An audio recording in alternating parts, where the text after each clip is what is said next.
day, virtual cyclists. This is Chris Schwenker from the Zimmunique.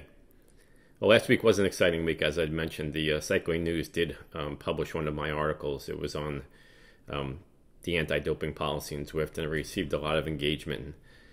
It opened up a debate, and there was a decent amount of conversation on each side, and hopefully something that will continue to be refined and evolve and developed. And this is going to be another exciting week because the Cycling News, which I must admit to their credit, the tech editor there, Aaron Burrell, who's actually an elite cyclist, an elite virtual cyclist. He raced for South Africa in the Esports World Championships.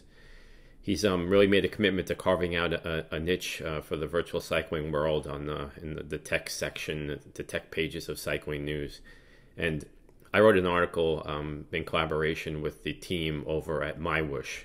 Now, MyWhoosh is another virtual cycling platform, and they are up and coming, and they have a really great staff. Jacob Fraser was on the staff at Zwift, and he spearheaded the majority of the esports initiatives on Zwift.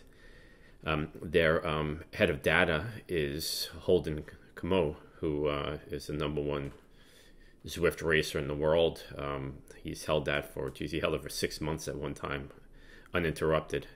He's quite a talent, and he's also brilliant in the data field. So those two gentlemen and the rest of their incredible team has made a commitment to esports, and they've basically are developing their platform around esports, and they are innovative in the verification and the data processing, and they have plans to create digital passports for every racer on their platform. That just, like, when I hear people say that you'll never eliminate cheating on Zwift, first of all, I'm not one of these people who is ever going to believe that a problem can't be solved, right? If there's a problem there and you put the right minds in place and they have the motivation to do it, then you can solve the problem. And it seems to me like MyWhoosh is doing that. We're also going to be publishing another article by Liz Van Houweling, who is, she came in 5th in the esports world. She's an incredible talent. She's a cycling coach, and she has some great thoughts, and she wrote an article on transitioning from indoors to outdoors. And we know that a lot of people utilize virtual cycling, mainly as a training platform. And she speaks about moving on from one to the other, and brings in some fairly prominent cycling pros to help make her argument for her. And it's really interesting. And another exciting thing that's going to be happening this week is we're going to be releasing episode 2 of the Virtual Velo podcast. And Liz is going to be a guest on the podcast, and we're going to be discussing just that, the transition from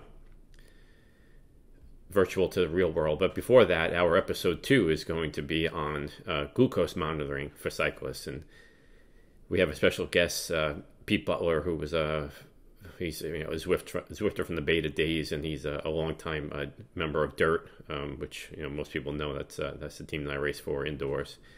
And he's also on the committee of the Dirt Dad Fund. He's somebody who I confide in quite frequently, and he was chosen as a test athlete for continuous glucose monitoring company by the name of Super Sapiens, and we go into that, and it's really fascinating.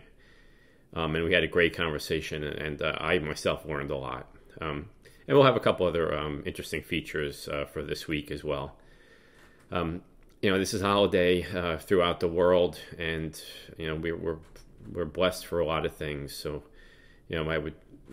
I'm always thinking about that, and how we're very fortunate, and a lot of people aren't as fortunate as us, and it's a good thing to remember.